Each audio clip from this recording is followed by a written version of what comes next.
To our channel Royal Education with రాగిని.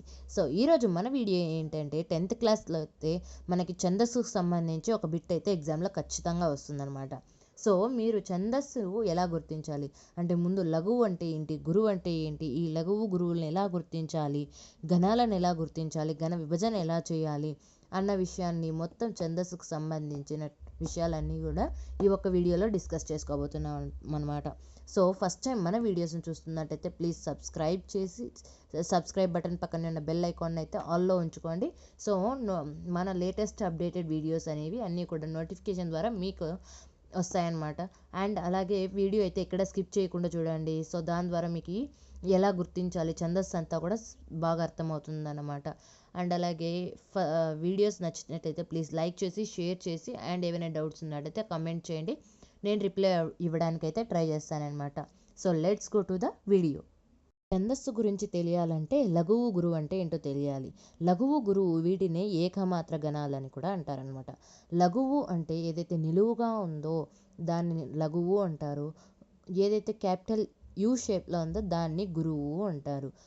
ఈ లఘువు గురువుని ఏ విధంగా గణాలుగా గుర్తిస్తారు అన్నదైతే ముందు లఘువు గురువుకైతే గణాలను గుర్తించి చూద్దాం.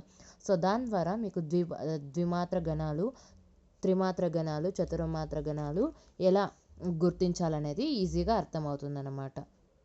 ముందుగా లఘువు. ఏకమాత్ర కాలంలో పలికేవి లఘువులు.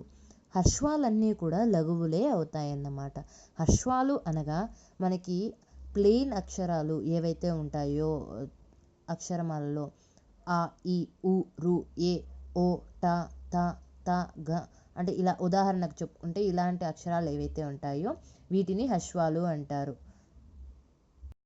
హర్ష్వ, ద్విత్వ, సంయుక్త, సంశ్లిష్ట అక్షరాలు అన్నీ లఘువులే అవుతాయన్నమాట. ఉదాహరణ చూసుకుంటే మామూలుగా ద్విత్వాక్షరం అంటే ఒక హల్లుకి అదే హల్లు యొక్క ఒత్తు రావడాన్ని ద్విత్వాక్షరం అంటారు. హర్ష్వం అంటే ప్లెయిన్ అక్షరాలు ఏవైతే దీర్ఘం లేకుండా ఉంటాయో ఆ అక్షరాలు. సో ఏదైతే హర్ష్వద్విత్వం ఉందో ఉదాహరణకు కాకు కావత్తు, నాకు నావత్తు, పాకు పావత్తు ఇలా. మరియు సంయుక్త అక్షరాలు ఏవైతే ఉన్నాయో అంటే ఒక హల్లుకు వేరొక హల్లు యొక్క ఒత్తు వచ్చినట్టయితే పాకు తావత్తు, లాకు యావత్తు, సాకు వావత్తు. అదే మరియు సంశ్లిష్ట అక్షరం అంటే ఒక హల్లుకి ఒకటి కంటే ఎక్కువ ఒత్తులు రావడాన్ని సంశ్లిష్ట అక్షరం అంటారు. ఉదాహరణకు సాకి రా తావత్తు, షాకి రావత్తు, టావత్తు ఈ విధంగా అనమాట. సో ఇలా హర్ష్వద్విత్వ, సంయుక్త, సంశ్లిష్ట అక్షరాలన్నిటికీ కూడా లఘువులే వస్తాయి. రెండవది గురువు. గురువు అంటే ఏదైతే లఘువు కాని ఉంటాయో మిగతావన్నీ కూడా గురువులే అవుతాయన్నమాట. ఉదాహరణకు నేను ఇక్కడ కొన్ని పాయింట్లు చెప్తాను చూడండి. మొదటిది దీర్ఘములు అన్నీ గురువులే అవుతాయి. ఉదాహరణకు ఆ, ఈ, రు, కా, టా ఈ విధంగా అనమాట. అదే రెండవ పాయింట్ చూసుకున్నట్టయితే మనకి అహ అని వస్తాయి కదా, సున్నా అహ అని రెండు వస్తాయి కదా. అలా వాటితో కూడిన అక్షరాలు ఏవైతే సున్నాతో కానీ రెండు సున్నాలతో కూడిన అక్షరాలు ఏవైతే లం, మం, అహ, లహ, మహ ఈ విధంగా ఉన్నాయో వీటిని కూడా గురువులే వస్తాయన్నమాట. మూడో పాయింట్ చూసుకున్నట్టయితే పొల్లు ఉన్న హల్లుకి ఏవైతే పొల్లు హల్లులు ఉంటాయో వాటితో కూడిన హల్లులకు కూడిన అక్షరాలకు అలా గురువు అనేది వస్తుందన్నమాట. ఏ విధంగా ఉదాహరణ చూసినట్టయితే అన్, చున్, తక్, మగ్ ఈ విధంగా అన్నమాట. నెక్స్ట్ నాలుగో పాయింట్ చూసుకున్నట్టయితే వృద్ధి అక్షరాలు ఏవైతే ఉన్నాయో వృద్ధి అక్షరాలతో వచ్చే గుణింతాలు ఉంటాయి కదా, ఐ, ఔలు ఉన్న వాటికి అవి గురువులు వస్తాయన్నమాట. ఉదాహరణకు ఐ, ఔ, నై, నౌ, పై, పౌ ఈ విధంగా అన్నమాట. సో ఐదవ పాయింట్ చూసుకున్నట్టయితే ద్విత్వ, సంయుక్త, సంశ్లిష్ట అక్షరాలకు ముందున్న అక్షరం గురువు అవుతుందన్నమాట. ఉదాహరణకు ఇక్కడ రాసి చూపిస్తాను చూడండి. అక్క అంటే కా అనేది ద్విత్వాక్షరం కదా, ద్విత్వాక్షరానికి ముందు ఏదైతే ఆ ఉందో అది గురువు అవుతుంది, కానీ ద్విత్వాక్షరం మాత్రము లఘువే అవుతుందన్నమాట. సో ఇక్కడ ముక్కు చూసుకున్నట్టయితే కాకి అదే వస్తుంది అంటే ద్విత్వాక్షరం ఉంది, ద్విత్వాక్షరం కు ఉంది కాబట్టి కుకి ముందు ఏది ఉంది ము, దానికి గురువు వస్తుంది, మూకు గురువు వస్తుంది. ఏదైతే ద్విత్వాక్షరం ఉందో దానికి లఘువే వస్తుందన్నమాట. నెక్స్ట్ సంయుక్త అక్షరం చూసుకున్నట్టయితే కష్టి, ఇక్కడ కా ఏదైతే ఉందో ఏదైతే ఉందో సంయుక్త అక్షరము, ఈ సంయుక్త అక్షరానికి ముందున్న అక్షరం ఏదైతే ఉందో కా అనేది దానికి గురువు వస్తుంది. ఏదైతే సంయుక్త అక్షరం ఉందో ఆ సంయుక్త అక్షరానికి మాత్రం లఘువు వస్తుంది. రమ్య ఈ పదంలో చూసుకున్నట్టయితే మ్య అనేది సంయుక్త అక్షరం అన్నమాట. ఈ అక్షరానికి ముందున్న రాకి గురువు వస్తుంది. ఏదైతే సంయుక్త అక్షరం ఉందో దానికి మాత్రము లఘువే వస్తుందన్నమాట. సంశ్లిష్ట అక్షరాలు చూసుకున్నట్టయితే ఈ స్త్రీలో స్త్రీ అన్నది సంశ్లిష్ట అక్షరం. దానికి ముందు ఏదైతే ఈ ఉందో ఆ ఈ అన్న పదానికి అంటే సంశ్లిష్ట అక్షరానికి ముందున్న అక్షరానికి గురువు వస్తుంది, కానీ సంశ్లిష్ట అక్షరానికి మాత్రము లఘువే వస్తుంది. ఇక్కడ మేస్త్రీ కూడా చూసుకున్నట్టయితే స్త్రీ ఏదైతే సంశ్లిష్ట అక్షరం ఉందో ఆ అక్షరానికి ముందున్న మేకి మనకి లఘువు వస్తుంది. దాని తర్వాత ఏదైతే సంశ్లిష్ట అక్షరం ఉందో దానికి గురువు వస్తుంది అన్నమాట. సో ఈ విధంగా. ఇప్పుడు ద్విమాత్ర గణాలు అంటే 2 అక్షరాల గణాలు అని అర్థం.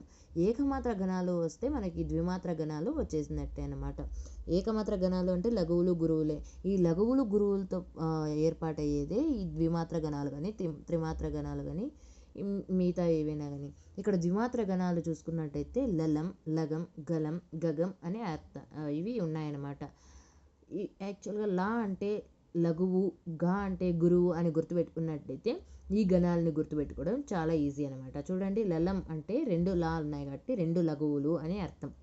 లగం అంటే ఒక లా ఒక గా కాబట్టి ఒక లఘువు ఒక గురువు అని అర్థం. గలం అంటే ఒక గా లా ఉంది కాబట్టి ఒక గురువు మరియు ఒక లఘువు అని అర్థం. అదే గగం అంటే 2 గాలే ఉన్నాయి కాబట్టి సో 2 గురువు అని అర్థం. ఇక్కడ మనం ఒకటి చూడాలి, లగం అని వాగనం అని కూడా అంటారు లగాన్ని. అలాగే గలంని హాగనం అని కూడా అంటారనమాట. ఇది ద్విమాత్ర గణాలు. త్రిమాత్ర గణాలు అంటే 3 అక్షరాల గణాలు. మనం ఇప్పుడు చదువుకోపోయేది చాలా ఇంపార్టెంట్ అనమాట. ఎందుకంటే 10th క్లాస్లో మనం ఎక్కువ అంటే 3 అక్షరాల గణాలే విభజిస్తాం కాబట్టి. ఇక్కడ చూసుకున్నట్టయితే త్రిమాత్ర గణాలు అంటే 3 అక్షరాల గణాలు. సో దీనికోసం మనమైతే ఒక ట్రిక్ అయితే ఫాలో అవ్వాల్సి ఉంటుంది. ముందుగా ఇక్కడ నేను చెప్తున్నాను చూడండి, ఈ విధంగా అయితే రాసుకోండి గణాలను విభజించే ముందు.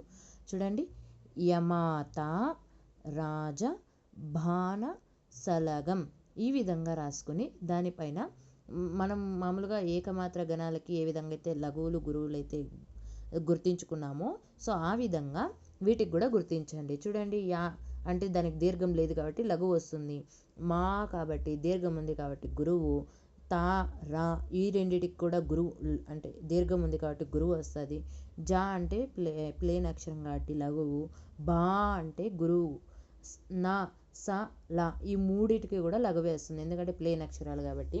గమ్ అంటే 0 అక్షరంతో కూడుకొని ఉన్న అక్షరాన్ని గురువుకు గుర్తిస్తామన్నమాట. సో ఇలా అయితే రాసుకొని అయితే పక్కన పెట్టుకోండి.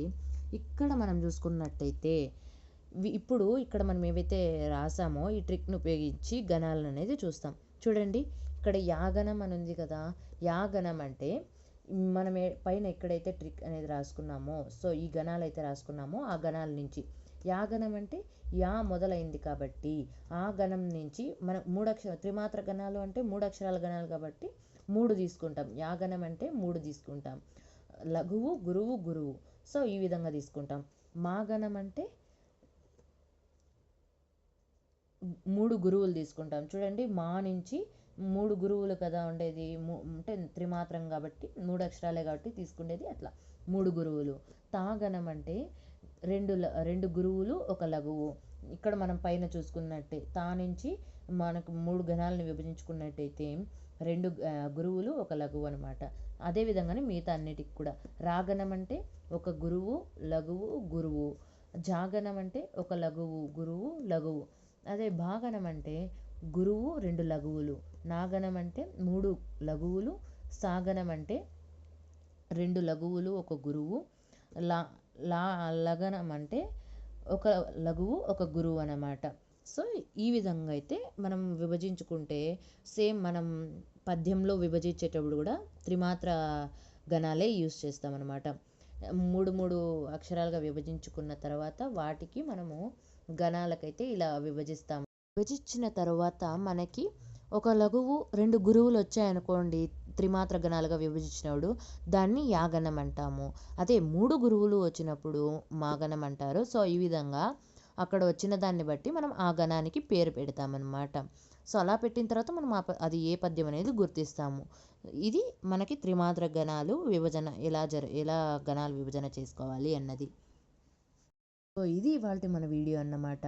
ఈరోజుటి వరకు ఇప్పుడైతే మనం ఈ వీడియోలో గణాలు ఎలా గుర్తించాలనేది మాత్రం నేర్చుకున్నాము. నెక్స్ట్ వీడియోలో మనం గణాలు అంటే పద్యపాదాలకి గణాలు ఎలా గుర్తించాలి మరియు అవి ఏ పద్యాలు ఎలా కనుక్కోవాలి అన్న విషయాన్ని నెక్స్ట్ వీడియోలో అయితే చూస్తామన్నమాట.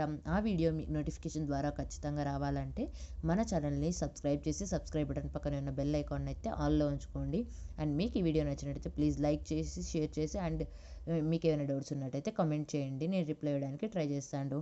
అండ్ అలాగే మీకు ఏవైనా కానీ వీడియోస్ కావాలి, ఎలాంటి వీడియోస్ కావాలి అన్న విషయాన్ని కూడా మీరు కమెంట్ బాక్స్లో పిన్ చేయొచ్చు. సో నేను అవి చేయడానికి కూడా ట్రై చేస్తానన్నమాట. So thank you for watching.